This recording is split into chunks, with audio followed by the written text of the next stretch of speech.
I've been on the road, I've been doing shows. Now we eating steak, remember sleeping on the floor. We still at the gas station when the time was cold. In the kitchen, hot still trying to flip it. It was just a lot of craziness, Rockin' so I wanted to fake share jazz. some of the more interesting hands with you and everyone. You ready for this? I guess so. I want to see some chaos. Good. You're going to see some chaos. All right. We will start with, you'll see it in a minute. I just want to show everyone that I was two-tabling, so we're going to be jumping back and forth. That's why things will be different. We've got the King Deuce offsuit. Obvious chaos. This is an obvious chaos situation. You'll see. It'll make sense. We just check and we flop top pair. Okay. We're so far 4 ways here. Pretty easy. What? Mm-hmm. So I decide to bet. All right. It's a wet-ish board. Also, notice our opponent here only has 1131 in a stack, so he's got 2 times the pot already. So may not be able to get away from this one. Luckily, we turned a deuce. So 75%. Yeah, just going to charge the draws, give him a chance to just shove here, but he calls. Offsuit 10. We're just putting it in and hoping he calls. Try and get called by a king at this point, or anything else he wants to call us with. If he's got a better hand, he's shoving. We're calling anyway. Who cares? He thinks it over. He's got a note. He's got Jack 5 of diamonds. Jack 5. So he called with a 5. Okay. He turned the flush draw, in fairness to him. But yeah, call with the 5. So very next hand, the chaos continues? I guess so. I don't know anymore because it's all cut together, but it looks like the chaos must continue. Yeah, it was a chaotic enough session. I don't really remember it all. You know, it's like you wake up from I'm in my underwear. I'm on the street somewhere. I've got a glass of bourbon, a bottle of bourbon next to. Anyway, this guy shoves, but only shoves for $7.31. You're just going to reshove, it looks like? Yeah. I decided to reshove, which admittedly is a pretty big reshove here, right? Yeah. I mean, it's very unlikely that the big blind is going to be able to call you here. They flatted the 3 initial raise. So they don't, if they have a better hand than ace jack, like ace queen, they're probably going to fold now. And if they have like a pair of 8s, they're probably going to fold now, you would think. So. I'm always going to 4-bet this. The question is like the sizing. Like I don't really have to shove, but any sizing I do, I feel like is committing anyway. And you could make it like 15 and then fold to a shove if you felt like that was the right play against that player's range. I don't like doing that. I mean, the guy who just called in the big blind, I don't know. It seems like I think this is better. I agree. Yeah. So I just made it absurdly big, and the guy thinks for a little bit. And you know what he doesn't do? You know what his name is? I call you, and indeed that's what he does. He calls me. Hey, that guy's got a 9 also, so that's good. That part is good. We do have to, actually make a hand. We're 39%, but he's 36%, so we've got a slight edge because of the dead 9 here for the side pot. And the flop comes out, and we outflop him. Yay! He's open-ended, though. Yeah, the 8, we got to look out for that 8, and the king would be fine. The king is fine. So it's really just an 8, and there's 1 9. I mean, it's really not bad. The guy's got 5 outs for that big side pot, that chunky side pot. Turn a deuce, and the river is an 8, and we lose. You lose. Like that was supposed to be a small pot against the guy who's all in for 7 and change, and somehow I just lost my whole stack. I guess this is why this is the chaotic session and not the sun run session, huh? Because it didn't go the same as the sun run session. Exactly. When that flop came, I was like, oh hey, we're just gonna win. This is great. And then I was like, oh no. Actually, I was even rooting. I got all caught up, and I'm like, no 10, and an 8 came. I'm like, yes. And I'm like, wait a second. There was already a 10 on the board. Okay. Anyway, here we are now with pocket 3s. Good old pocket 3s in the big blind. The old 3s. They never make a set. 4s make sets. It's very hard to make a set. Yeah, you make less sets with 3s than with any other pocket pair, I know. Yeah, and 4s and 6s make the most. Yeah. Quads, if you want quads, you're looking for 10s. 10s make quads the most. It feels like 9s make the most, but it's actually 4s and 6s. That was the surprising thing. There's some solver that ran it. Anyway, here we are. King 8-8. We're going to check to the razor. How can this be a thing? How can this be a thing? What could it be? Check. It's going to check through. The guy who's got 2x pot. There's a king on the turn. All right. We have a 3 high, so I guess we can take a stab. We absolutely could have an 8. We could absolutely have a king. Yep. We called out of the big blind. It doesn't seem like anyone has the king. I guess someone could, but mostly they don't, right? So I decide to indeed take a stab with what clearly is the worst hand. Why did you bet so big? I wanted to discourage. I mean, I don't think it's that big. It's half pot. I mean, I think but it's a super polar board. It is super polar. It's true. I guess I wanted to. Oh, I think part of it is actually, why so big? Yeah, I wanted to not get called by ace high so much and like other, that's really it, I guess, because like pocket nines isn't going to fold anyway, right? I mean, you can bet small, and if you get called, it's really, really often it's ace high, and you can bet big on the river. Yeah, that's a good point. Yeah, I could have bet 30% pot. That's really fair. Anyway, I bet they all fold, and we somehow win with the worst hand for sure. It feels, maybe they both have pocket deuces, but probably not. If you bet a third of the pot, you would have lost your whole stack maybe. Never know. Anyway, here we are with ace king. That's a good hand, right? I like it. Yeah, it's one of the hands that I will usually play when playing poker at the poker table. It's a good joke. It's a good joke. People make it. So the fun thing about this hand is I'm going to raise and I'm going to get, as you see, many, many calls. So many calls. We are six-handed to this flop that we completely brick. We do have the ace of hearts, which is somewhat interesting as far as starting to build a story. But I'm not very interested in six ways trying to take on everyone, even with the ace of hearts, even out of position to three of them too. So I'm just like, I'm checking and hoping to hit something. Like any heart, obviously, any ace, any king is good if it checks through. Otherwise, I'm probably just going to fold unless someone bets very, very small. A 7 is probably a pretty good card too. A 7 is not bad. That's a good point. A 5 is, 5 is less good. Anyway, checks through and it's a deuce. And I got to tell you, I'm still not very interested six-handed in putting any money in this pot. Just feels like there's nothing going on for me. Yeah, I mean, somebody's got pocket fours or something, and they're probably not going to fold for one bet at this point. Yeah. So someone could have a 5. Pocket fours. Pocket fours comes in. Ace. I mean, all these things come in that, there's. I feel like there's just no way I win. It's fine. I'm just going to check. Right. And this hand is going to. Is six balls McGee not going to take a shot at that? No six balls McGee shot? He's going to check all the way through. And somehow, some way, six-handed on that board. Wow, they all had a jack in their hand. Everybody had a jack somehow. All 5 of them. Isn't that crazy? That's so weird that no one bluffed it and somehow I was good. That's really hard for both those things to happen on that board, but we did it. Oh, here's a weird hand that I never ever do this, but I decided this one time. The first time in forever, I'm like, you know what? I'm going to limp the button here. This guy limped. I'm going to limp. I do that sometimes. Usually I just raise if I'm playing my button and guys have limped, though. Unless one guy's limped. If there's multiple people, I'm willing to limp. And I'm like, this is pretty wide hand, but whatever. I feel like I can outplay these guys. I feel like I have an advantage post flop on some of these guys. So like, whatever. It's a semi pretty hand. It's sort of pretty. I don't know. I mean, you could say obviously just fold it or raise it, and those are very reasonable. Well, anyway, now you have to call. I'm forced to put in $2 more, and I'm like, okay, well, at least we have position. Whatever. And then somehow the flop is 10-7-4 with 2 hearts, and we've got a monster. It's a backdoor straight flush draw. That's what that is.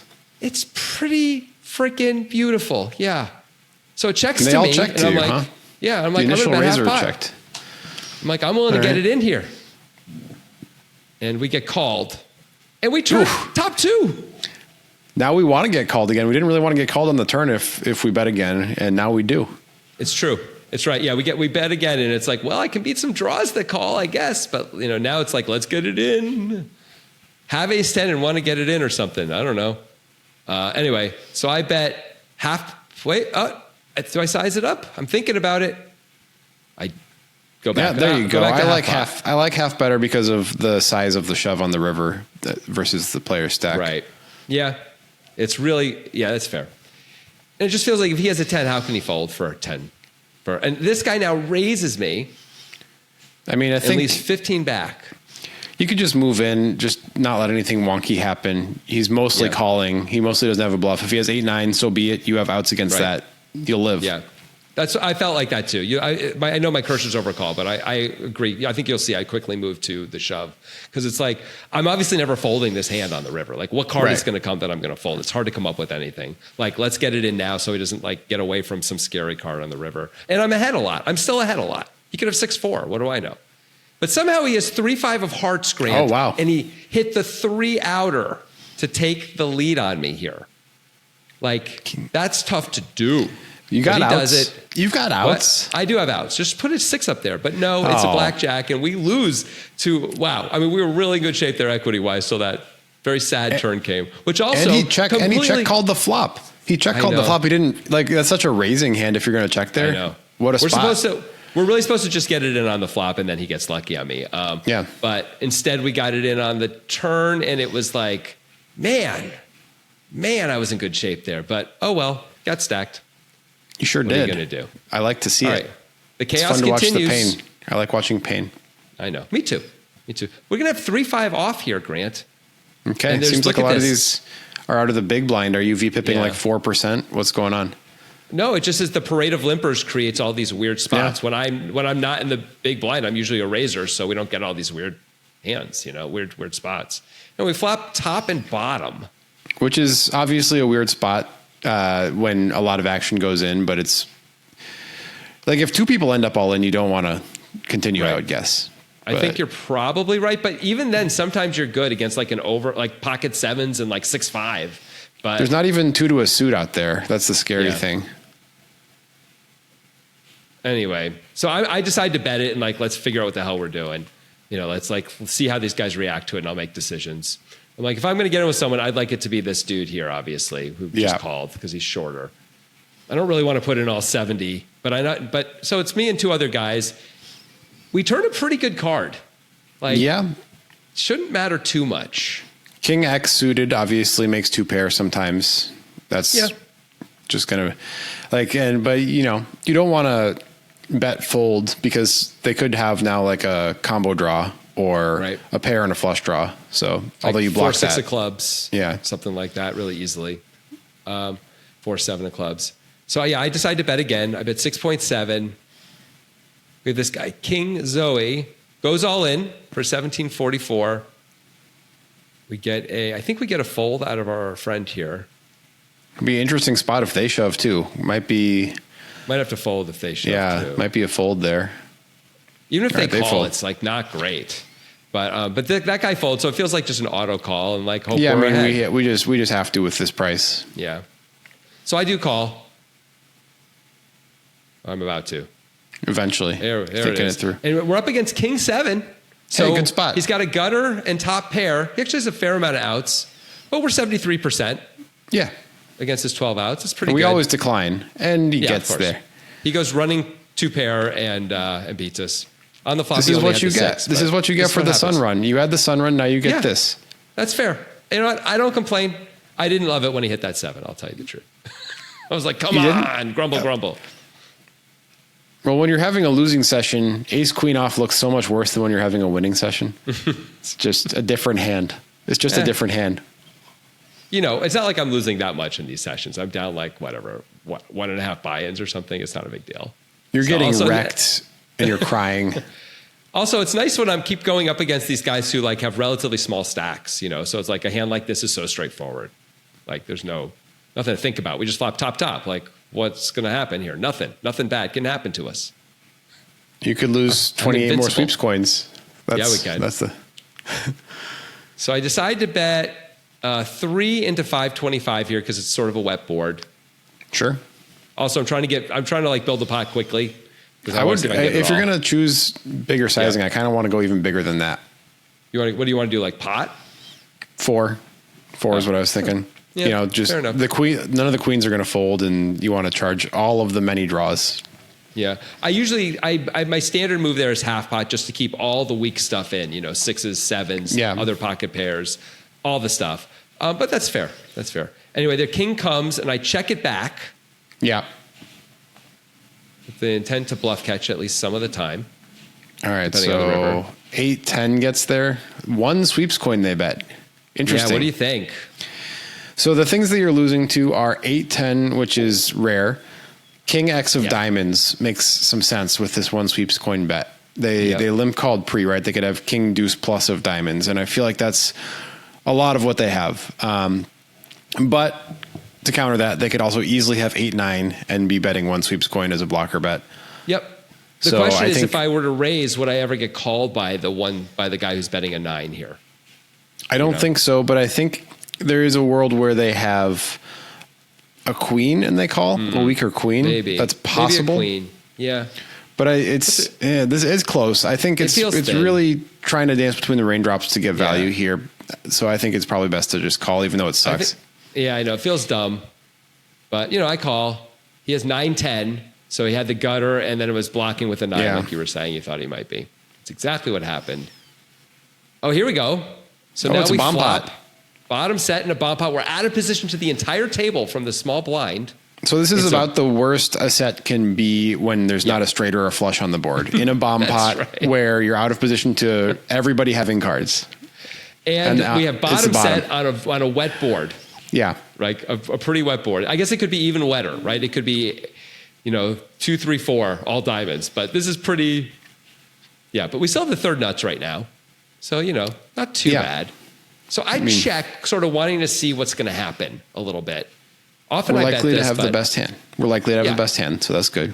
I feel like there's a lot of people, there's reason to bet this for a lot of different types of hands here. So I think, someone could bet. And luckily someone does. Someone bets more than pot, which feels incredible. Incredible. And a caller, Grant. Yeah, I think we have to raise. I think we do. This guy's going to fold on the button. So what do you want to raise to? I think 18 to 20.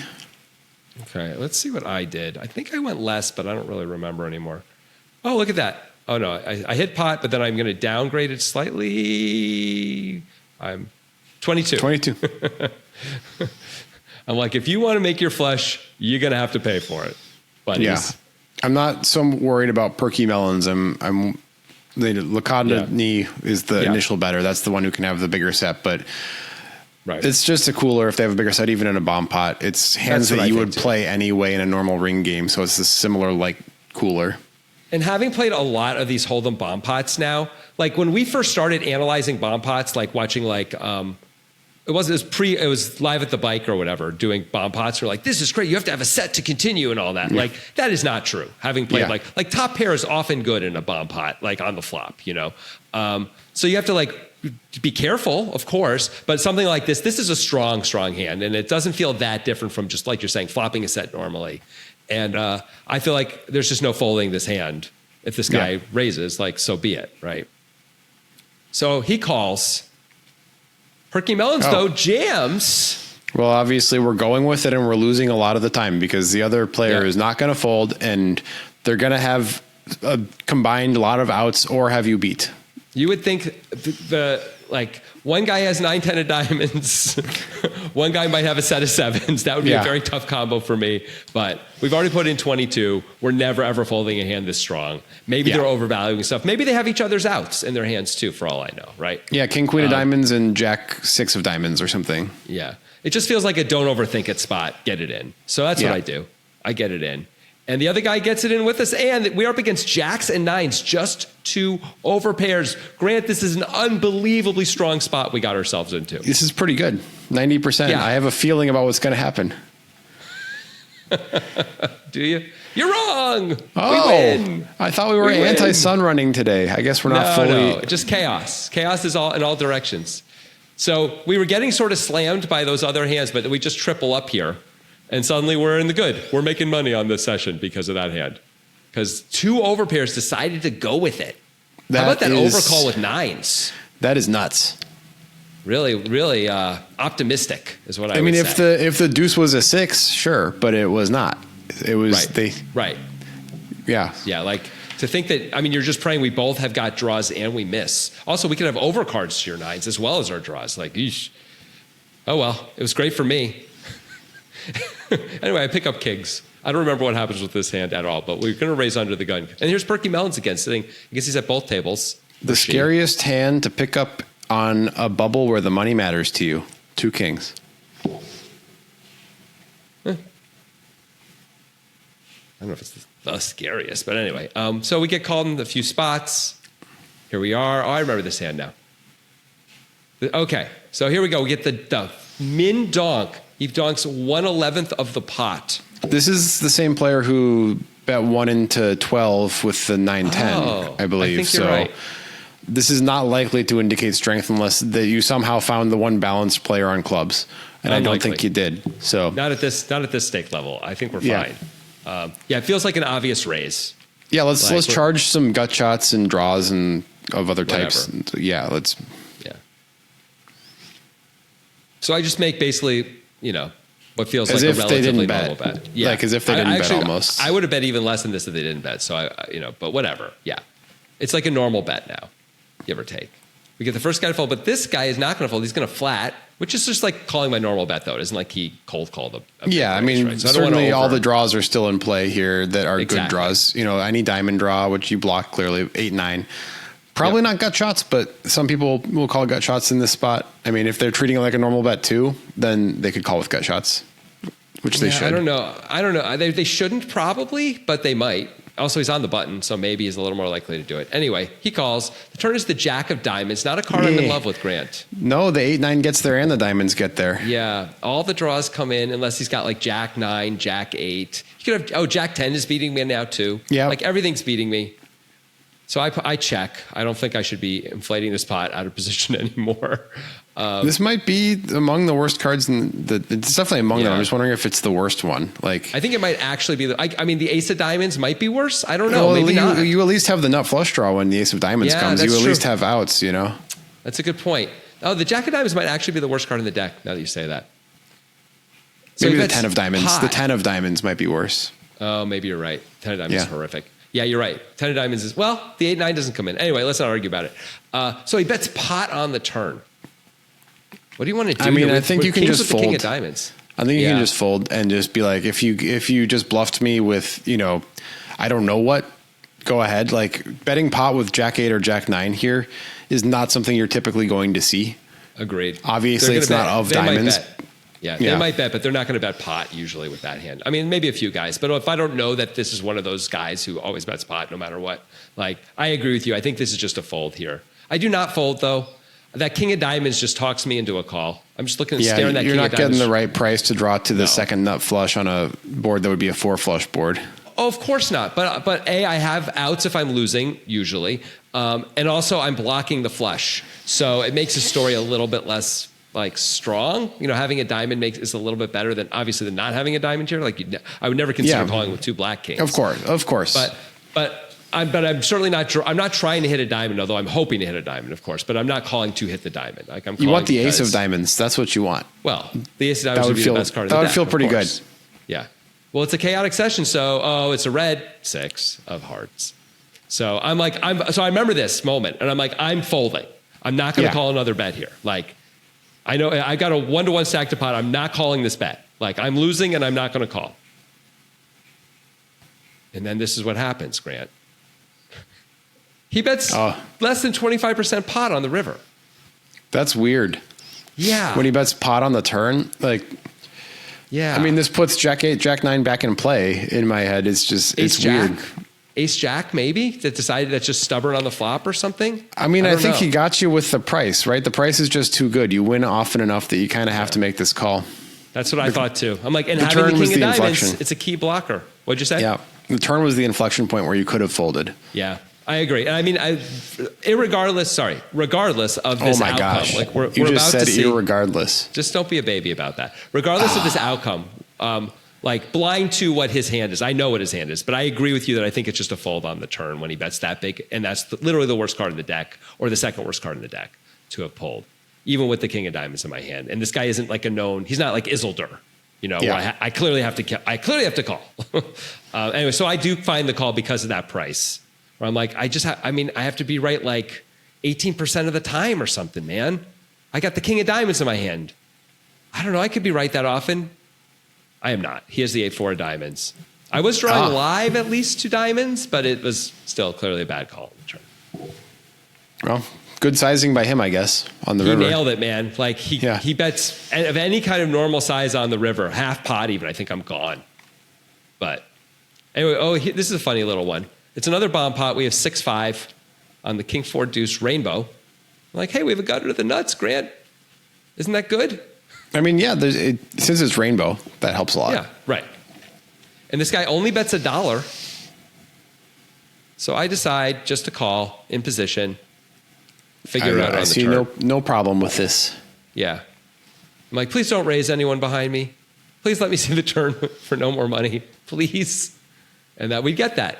And the turn is a magical 3 of spades. And I don't know how it happened, but it just comes right in. It's just life sometimes. Life is good sometimes. And he bets 2 into 6. Well, now I'm concerned about the sizing being too small. That he's like just got a king that's going to fold a few raise. But we still, I think, have to raise. It's a bomb pot. He bet in early position. We have to see if he's got a set or 2 pair and will give us more money. I think you're right. He could also have like a king, like king 5, king 6, something like that.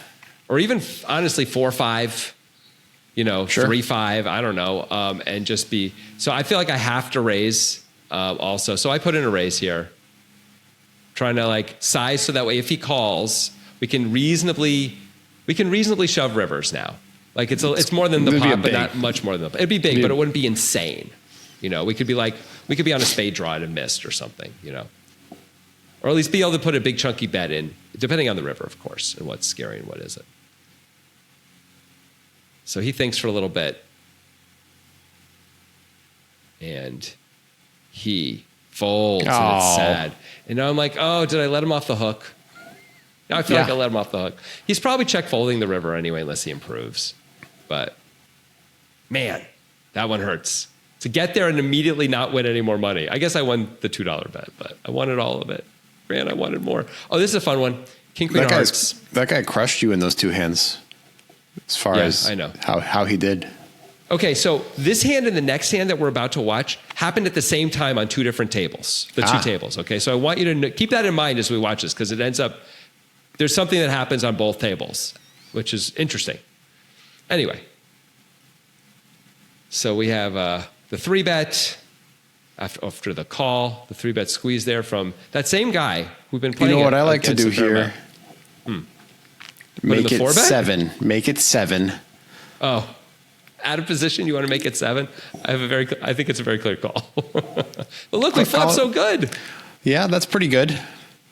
Obviously, King Zoe can have Jack 10, but who cares? Whatever. At this point. Also, even if he does, if I can just get a lot of money with this guy, like we've got big stacks, right? Yeah. So like if this guy could somehow have aces or ace king and be sticky, I don't know how sticky he's going to be when I've got this much leverage to like threaten him with, but we're going to find out. So I'm like, oh, baby, somebody bet. Let's get some money in. And this guy donks. Look at that. All right, so the call is usually going to be ace queen plus, I would guess. Yeah, I would think so. The bet could definitely be Jack 10 or 9-9, but so what? Like, whatever. It's just he gets life. It. He's just going to get it from me if he's got those hands, right? You have the backdoor hearts along with your full house outs. So I mean, come on. Yeah. And we're winning enough at the time. What are we going to do? So what do you want to do here? You want to raise? I want to make it 22. All right, I definitely raised. I don't know how much. Let's find out. Oh, I just hit the pot button. I was just you went big. I was trying to get aces and ace king. I guess I'm just moving this guy in is what I'm really doing. But yeah, I just hit pot. I was like, I'm out of position. Pot is fine. That is really big, though, I will say. It's big. Here's an interesting thing that happens, though. King Zoe calls. Oh, no. No. I cut it too early? It looks like it. Oh, it's so painful. I'm just going to tell you what happened on that hand. Because King Zoe calls, the other guy folds. King Zoe has jacks on the king, queen, 9 board. Gets it all in with jacks, and I just hold. Okay. And win. Well, we didn't really need to see that happen anyway. Right. Exactly. So thanks for cutting it. It would have been a waste of time. What a mistake. What a terrible mistake by me. Anyway, while that hand is going on, this hand happens. And we have the limp, the +1 open, and I 3-bet with ace queen and get called.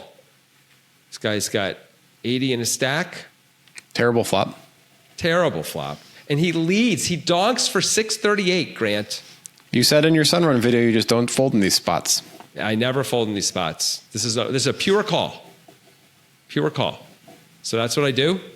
I call with the intention of improving or taking it away later. We improve. Hey, that's an improvement. That was pretty good card to hit. Now he checks, so I'm like, oh, guess who usually has the best hand? It's me. Also, stack to pot, like we're just always getting it in now, right? Like, however the hand goes down, we're willing to put all the money in. I think you could go 2 sizing routes here. I think shoving is not unreasonable.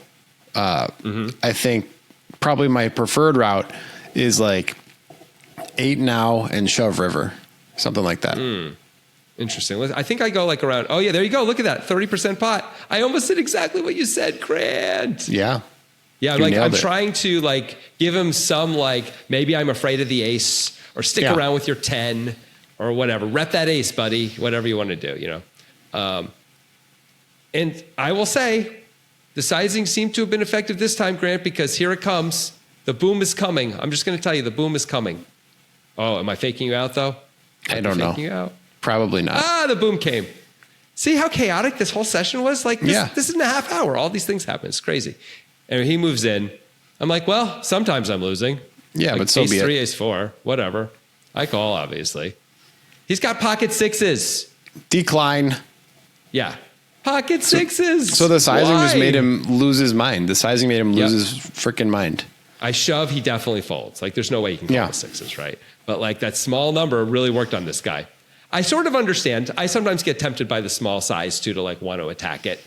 And I can see with sixes why you'd want to do that, where now you're trying to like get me off of like jacks and queens and kings, or maybe a 10 or something like that. Yeah, I get it. But also I have to actually fold. Like if I have kings, I have to actually fold them, which would I? I mean, probably. But anyway, I made top 2 and won that one too. And boom, we ended up having a pretty good session anyway. Not incredible, so you ended up good. having like a positive session despite all of the bad things that happened. Isn't that fun? Like a little, it's like you're in that little biplane and you're hitting all the turbulence. You're like, we may die. We're going down. And then, you like and suddenly the clouds part. The sun is shining, and it's just like you bring it down nice and soft on that dirt. Gravel Everybody's done that. Every single person has had that experience in a biplane. It's a nice experience to have. Is all I'm saying. Here I come, pushing to the limit, I can't go no more.